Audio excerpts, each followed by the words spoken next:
Hazur, we are all aware of the fact that for an Ahmadi Muslim man to marry a woman following any book, for instance a Christian or a Jewish individual, he must first seek the guidance and permission from Khilafat.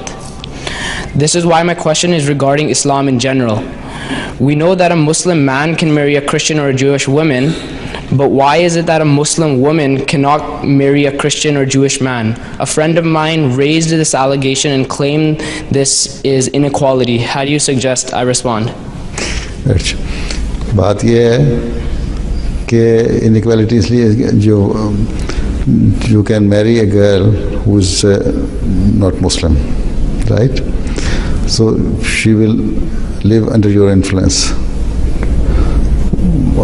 लड़के का या मर्द का upper hand होता है ना, लेकिन अगर तुम्हारी Muslim woman marries any of the Christians,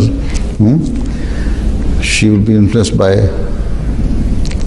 his the religion of his her husband हैं.